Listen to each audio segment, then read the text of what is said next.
ये कहानी एक कोरियन परिवार की सच्ची कहानी से प्रेरित है जो अमेरिका में अपनी जिंदगी दोबारा शुरू करने की कोशिश करते हैं। इस कहानी में एक परिवार के सपने, नई जगह पर उनकी स्ट्रगल और आपसी रिश्तों की मुश्किलों को बड़ी सुंदरता से दिखाया गया है जो हमें बहुत सी चीजें सिखाती है।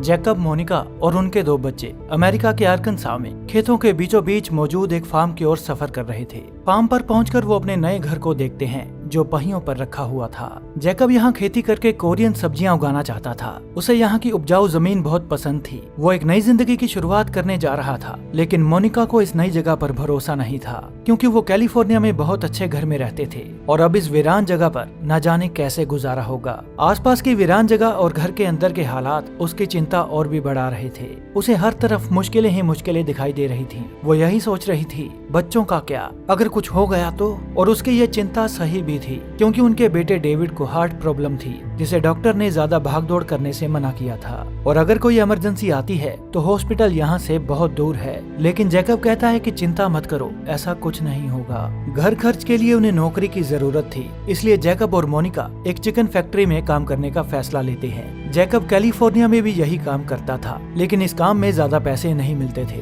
वो बच्चों को भी अपने साथ ले गए थे क्योंकि घर पर उनका ध्यान रखने के लिए कोई नहीं था। मोनिका शहर के पास जाना चाहती थी जहाँ बाकी सब कोरियन फैमिलीज रहती हैं क्योंकि वहाँ जिंदगी आसान है। लेकिन जैकब को खेती के लिए 50 एकड़ जमीन चाहिए थी और कम पैसों में शहर के पास सिर्फ 5 एकड़ जमीन ही मिलेगी, इसलिए वो अब से यहीं रहेंगे। रात के समय भयानक तूफान आने लगता है। जैकब को लगता है कि शायद चक्रवात आने वाला है और उसकी ये बात सुनकर मोनिका और बच्चे बुरी तरह से डर चुके थे क्योंकि चक्रवात एक झटके में घर के साथ सब कुछ उड़ा ले जाएगा। बाद में उसे पता चलता है कि कोई चक्रवात नहीं आया है बल्कि ये एक साधारण तूफान है और वो सब बिना कारण ही डर रहे थे। मोनिका उससे झगड़ने लगती है और अब वो इस घर में बिल्कुल भी नहीं रहना चाहती। देखते ही देखते उनका झगड़ा बहुत बढ़ जाता है जो एक दूसरे को खरी खोटी सुनाने लगते हैं। फिर जैकब कहता है कि हम यहाँ एक नई शुरुआत के लिए आए हैं, इसे बर्बाद मत करो। लेकिन मोनिका कहती है कि अगर नई शुरुआत ही ऐसी है तो मुझे नहीं लगता कि हमारे हालात कभी ठीक होने वाले हैं। अगली सुबह बच्चों को लगता है कि कल रात के झगड़े के बाद अब जल्द ही वो ये घर छोड़ देंगे, लेकिन मोनिका कहती है कि कल रात की बातचीत के बाद यही फैसला हुआ है कि अब यही हमारा घर है और हम सब यहीं रहेंगे। फिर वो कहती है कि मैंने अपनी माँ यानी तुम्हारी नानी को तुम्हारी देखभाल के लिए यहाँ बुला लिया है और जल्द ही वो भी यहाँ हमारे पास आने वाली हैं। फिर जैकब एक आदमी को खेत में पानी ढूंढने के लिए बुलाता है, लेकिन वो बहुत ज्यादा पैसे मांग रहा था तो जैकब खुद ही जमीन की खुदाई करके पानी निकाल लेता है। अब खेत की जुताई करने के लिए उसे ट्रैक्टर की जरूरत थी और ट्रैक्टर खरीदने के लिए वो बैंक से लोन लेता है। लोन मिलने के बाद वो एक पुराना ट्रैक्टर खरीदता है और पॉल नाम का एक मजदूर इस काम में उसकी मदद करता है जो एक बहुत अच्छा मजदूर था। ट्रैक्टर लेकर जैकब अपनी खेती की शुरुआत करता है और जमीन जोतना शुरू कर देता है। अगले दिन कोरिया से बच्चों की नानी सुंजा वहाँ आती है। अपनी माँ से मिलकर मोनिका को बहुत अच्छा लगता है। उसकी माँ उसके लिए कोरिया के खास मसाले और कुछ घरेलू सामान लेकर आई थी जिसे देखकर मोनिका इमोशनल हो जाती है क्योंकि इस सब को वो बहुत मिस कर रही थी। सुंजा के आने से बाकी सब तो बहुत खुश थे, लेकिन डेविड ज्यादा खुश नहीं लग रहा था जो अपनी नानी के पास नहीं जा रहा था।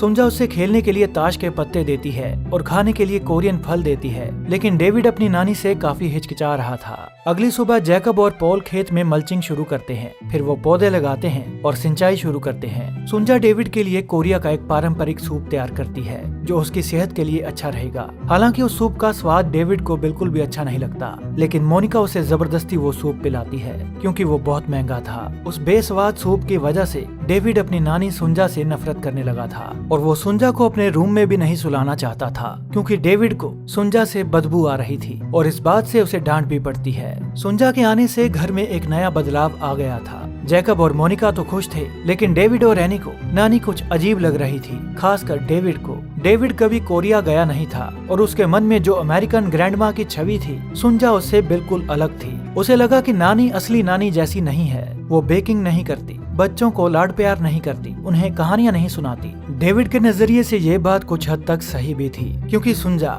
तेज तर्रार थी, बेबाक थी। वो ताश खेलती थी, कोरियन गालियां निकालती थी, सारा दिन टीवी देखती रहती थी और अपने ढंग से मस्त रहती थी। डेविड को नानी का रहन सहन पसंद नहीं आ रहा था क्योंकि वो खांसने, छींकने या फाड़ करने में जरा भी नहीं हिचकिचाती थी। ये सब डेविड को थोड़ा अजीब लगता था। वो सोचता था ये कैसी नानी है। इस वीरान जगह पर रहते हुए मोनिका उदास हो चुकी थी, इसलिए जैकब सबको चर्च ले जाता है, जहां डेविड और एनी को नए दोस्त भी मिल जाते हैं। एक रात सुंजा डेविड से कोल्ड ड्रिंक मांगती है और बातों बातों में वो डेविड को चिढ़ाती भी है। डेविड को अपनी नानी पर गुस्सा आने लगा था, जो कोल्ड ड्रिंक की बजाय उस बाउल में सूसू कर देता है और सुंजा को पीने के लिए दे देता है, और गलती से सुंजा उसे मुंह लगा लेती है, मगर उसे पता चल जाता है कि ये सूसू है। इस बात से जैकब डेविड पर बहुत गुस्सा था, जो उसकी पिटाई करना चाहता था, लेकिन सुंजा उसे ये कहकर बचा लेती है कि डेविड सिर्फ एक छोटा बच्चा है जो बस अपनी शैतानियां कर रहा था। एक दिन सुंजा बच्चों को अपने साथ जंगल में ले जाती है, जहां वो मिनारी के पौधे लगाना चाहती है। मिनारी कोरिया का एक खास पौधा है जिसे बहुत सारी चीजों में इस्तेमाल किया जाता है। धीरे धीरे समय गुजरता है और हम देखते हैं कि जैकब की मेहनत रंग लाई है और फसल बहुत अच्छी हुई है, लेकिन उसकी मुश्किलें तब बढ़ती हैं जब उसे पता चलता है कि खेत के लिए जो पानी वो जमीन से निकाल रहा था वो खत्म हो चुका है और उसकी फसल धीरे धीरे सूख रही है। उसके पास पानी का कोई इंतजाम नहीं था। वो और गहराई से जमीन खोदकर पानी निकालने की कोशिश करता है, लेकिन नाकामयाब रहता है। वो काफी निराश हो चुका था, जो मोनिका से कहता है कि अगर मेरा फार्म का बिजनेस सक्सेसफुल नहीं हुआ तो तुम मुझे छोड़कर बच्चों के साथ एक नई जिंदगी शुरू कर सकती हो। वो घर के पानी का कनेक्शन खेत से जोड़ देता है ताकि फसल ना मर जाए। फिर हम देखते हैं कि उसकी फसल लगभग पूरी तरह से तैयार हो चुकी है, जिसे बेचने के लिए उसने एक कोरियन आदमी से बात की हुई थी, लेकिन वो कोरियन आदमी अब उसकी फसल खरीदने के लिए तैयार नहीं है, और इस बात से जैकब काफी निराश हो जाता है। एक दिन घर पर डेविड को चोट लग जाती है और थोड़ा खून भी बहने लगता है। फिर सुंजा उसे पट्टी करती है और कहती है कि तुम बहुत बहादुर हो। ये बात डेविड को इंस्पायर करती है, क्योंकि वो अपनी दिल की बीमारी से डरा हुआ था, जो खुद को कमजोर महसूस करता था, और पहली बार उसे किसी ने बहादुर कहा था। सारा पानी खेतों में जाने की वजह से घर में पानी खत्म हो चुका था, और पानी लाने के लिए सुंजा डेविड को अपने साथ जंगल में ले जाती है, जहां उसने मीनारी के पौधे लगाए थे जो अब काफी बड़े हो चुके थे। डेविड अब धीरे धीरे अपनी नानी सुंजा को पसंद करने लगा था, और उसे महसूस होने लगा था कि भले ही सुंजा का रहन सहन थोड़ा अलग है, लेकिन उसकी बातों में सच्चाई है, और उसे सुंजा का साथ अच्छा लगने लगा था। जब मोनिका शाम को घर वापस आती है तो सुंजा उसे कहती है कि डेविड बहुत स्ट्रांग है, जिसने पानी लाने में बराबर का काम किया है। मोनिका कहती है कि आप डेविड से इतना काम मत करवाना, क्योंकि डॉक्टर ने कहा है कि उसका दिल कमजोर है जो कभी भी रुक सकता है। ये बात डेविड सुन लेता है और उसे अपनी मौत का डर सताने लगता है, पर सुंजा उसे भरोसा दिलाती है कि तुम बहुत स्ट्रांग हो, तुम्हें कुछ नहीं होगा। लेकिन कहते हैं ना कि वक्त और हालात का कोई भरोसा नहीं, क्योंकि अगली सुबह डेविड तो बिल्कुल ठीक था, मगर सुंजा को लकवे का अटैक आ गया था। वो एक ही जगह पर लेटी हुई थी, जो हाथ पैर भी नहीं हिला पा रही थी। वो बोलने की कोशिश कर रही थी, लेकिन कुछ बोल भी नहीं पा रही थी। बच्चे समझ जाते हैं कि कुछ तो गड़बड़ है। दोनों पेरेंट्स घर से बहुत दूर थे और बच्चों के पास कोई फोन भी नहीं था, इसलिए एनी चर्च जाकर उन्हें फोन करती है। मोनिका कहती है कि वो सुंजा को लेकर हॉस्पिटल जा रही है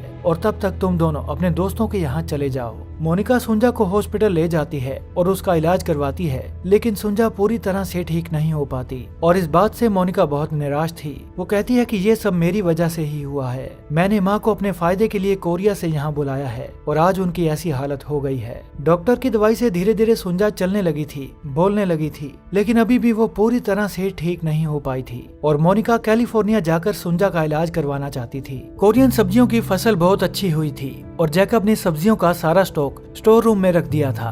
अब जरूरत थी तो सिर्फ एक खरीदार की, जो उसकी सब्जियां अच्छे दामों पर खरीद सके। फिर एक दिन वो सब डेविड का रूटीन चेकअप करवाने के लिए शहर जाते हैं। तब जैकब अपने साथ सब्जियों के सैंपल्स भी ले जाता है, ताकि वो किसी व्यापारी को अपनी सब्जियां बेच सके। मोनिका को इस बात से बहुत गुस्सा चढ़ रहा था कि जैकब को अपने परिवार की नहीं बल्कि अपने फार्म की ज्यादा चिंता है, और जब वो डेविड की रिपोर्ट का इंतजार कर रहे थे तब दोनों में तनाव और बढ़ जाता है। वो कहती है कि ये नई जिंदगी उनके परिवार के लिए सही नहीं है। फार्म से कोई भी इनकम नहीं हो रही है और दिन ब दिन कर्ज बढ़ता जा रहा है। मोनिका चाहती थी कि वो वापस कैलिफोर्निया चले जाएं, जहां वो अपनी माँ का इलाज करवा सकती है, डेविड का अच्छे से ख्याल रख सकती है, और धीरे धीरे वो दोनों सारा कर्ज भी उतार देंगे। लेकिन जैकब कहता है कि मैंने अपने फार्म को सक्सेसफुल बनाने के लिए बहुत मेहनत की है और अब मैं हार मानकर कैलिफोर्निया नहीं जा सकता। मगर मोनिका कहती है कि उस सफलता का क्या फायदा जिसे पाने के लिए हमारा परिवार ही टूट जाए। इस पल दोनों का रिश्ता बहुत नाजुक हालत में पहुंच चुका था, जो कभी भी अलग हो सकते थे, और इस सब में उन दोनों का कोई कसूर नहीं था। हालात ही कुछ ऐसे बन गए थे। मोनिका को अपने परिवार की सेफ्टी और सिक्योरिटी की चिंता सता रही थी और उसे लगता है कि जैकब को अपने परिवार की नहीं, सिर्फ और सिर्फ अपने फार्म की चिंता है, जिसने परिवार से ऊपर फार्म को चुना है। फिर डॉक्टर उन्हें बताता है कि डेविड का दिल अपने आप ठीक हो चुका है और अब घबराने की कोई जरूरत नहीं है। इसके बाद जैकब एक आदमी से मिलता है जिसे जैकब का कोरियन सब्जियां उगाने का आइडिया बहुत अच्छा लगता है और वो उसकी सारी सब्जियां खरीदने के लिए तैयार हो जाता है। इस बात से जैकब तो बहुत खुश था, लेकिन मोनिका जैकब से नाराज थी क्योंकि उसने फैमिली से ऊपर फार्म को चुना था। सुंजा घर पर अकेली थी जो फार्म में साफ सफाई कर रही थी। वो कचरे को उठाकर डस्टबिन में डालती है और हमेशा की तरह उस कचरे को आग लगा देती है, लेकिन गलती से आग फैल जाती है और स्टॉक रूम में रखी सब्जियों में आग लग जाती है। तभी जैकब और मोनिका वहां पहुंच जाते हैं। वो दोनों भागकर बची हुई सब्जियों को बाहर निकालने लगते हैं। धुआं बहुत ज्यादा हो रहा था और सांस लेना भी मुश्किल था, मगर फिर भी जैकब और मोनिका सब्जियों को आग से बचा रहे थे। फिर धुएं की वजह से मोनिका नीचे गिर जाती है। तभी जैकब सब्जियों को छोड़कर मोनिका को बचाता है और उसे स्टॉक रूम से बाहर ले आता है। आग चारों तरफ फैल जाती है और उनकी आंखों के सामने सब्जियों के सारे स्टॉक में आग लग जाती है। भले ही सब्जियों को आग लग चुकी थी, लेकिन जैकब शुक्र मना रहा था कि मोनिका बिल्कुल ठीक है। जैकब का सपना था कि वो सफल किसान बने, अपनी फसल उगाकर परिवार का भविष्य बेहतर बनाए और इसके लिए उसने परिवार से ऊपर फार्म को चुना था। लेकिन अब उसे अच्छी तरह से समझ आ गया था कि परिवार सबसे जरूरी है और खास करके मोनिका। ये सीन दिखाता है कि जब जीवन में चुनौतियां आती हैं, तो भौतिक चीजों और सपनों से बढ़कर हमारे रिश्ते होते हैं। इंसान की असली जीत और ताकत उसके सपनों में नहीं, बल्कि अपने परिवार के प्रति उसके प्रेम और समर्पण में होती है। आग लगने से सुंजा बहुत ज्यादा दुखी थी, जो खुद को इस घटना का दोषी मान रही थी। वो खुद को इस परिवार पर बोझ समझने लगी थी, इसीलिए वो इस परिवार से दूर जाने लगती है। लेकिन डेविड और एनी अब सुंजा के बिना नहीं रह सकते थे, जो बड़े प्यार से सुंजा को वापस ले आते हैं। अगली सुबह हम देखते हैं कि स्टॉक रूम में रखी सारी सब्जियां जलकर राख हो चुकी हैं, लेकिन जैकब और उसका परिवार घर के अंदर आराम से सो रहे हैं। उस आग ने जैकब और मोनिका के सपनों को खत्म नहीं किया था, बल्कि उनके सपनों को पाने की वजह से उनके रिश्ते में जो तनाव और मुश्किलें पैदा हो रही थीं, उन्हें जलाकर राख कर दिया था। भले ही सुंजा खुद को दोषी महसूस कर रही थी, लेकिन जाने अनजाने में उससे एक अच्छा काम ही हुआ था, क्योंकि सब्जियों में लगी आग ने जैकब और मोनिका के रिश्ते में लगी आग को बुझा दिया था, जो फिर से एक हो चुके थे, वरना दोनों अलग हो जाते। और इस बात का सबूत हमें तब मिलता है जब जैकब फिर से खेती करने के लिए पानी ढूंढ रहा था, और इस बार मोनिका भी उसके साथ थी, जो पहले जैकब से खुद को अलग महसूस करती थी, लेकिन अब जैकब का सपना ही उन दोनों का सपना है। और अब उनके रिश्ते में असली ताकत फिर से लौट आई है, जो मिलकर सभी मुश्किलों का सामना करेंगे और सफल होंगे। कहानी के अंत में हम देखते हैं कि जैकब डेविड के साथ मीनारी के पौधे के पास जाता है और कहता है कि सुंजा ने मीनारी का पौधा लगाने के लिए बिल्कुल सही जगह चुनी है। मीनारी का पौधा इस कहानी में एक सिंबॉलिक चीज है, जो खराब मौसम, कम पानी और उबड़ खाबड़ जमीन के बावजूद भी उगता है। मीनारी की कहानी हमें ये समझाना चाहती है कि कठिनाइयाँ और फेलियर्स जिंदगी का हिस्सा हैं, लेकिन उम्मीद और दृढ़ता हमें आगे बढ़ने की ताकत देती है। मीनारी का पौधा फिल्म के किरदारों की तरह है, जो स्ट्रगल करते हैं, गिरते हैं, हारते हैं, लेकिन हार नहीं मानते, जो फिर से उठते हैं और अपने सपनों को पूरा करने में लग जाते हैं, क्योंकि असली जीत उन लोगों की होती है जो संघर्षों के बावजूद भी मीनारी की तरह टिके रहते हैं। आई होप ये कहानी आपको अच्छी लगी होगी, तो इस वीडियो को लाइक करें, हमारे चैनल को सब्सक्राइब करें और ये कहानी आपकी जिंदगी से कैसे रिलेट करती है कमेंट्स में हमें जरूर बताएं।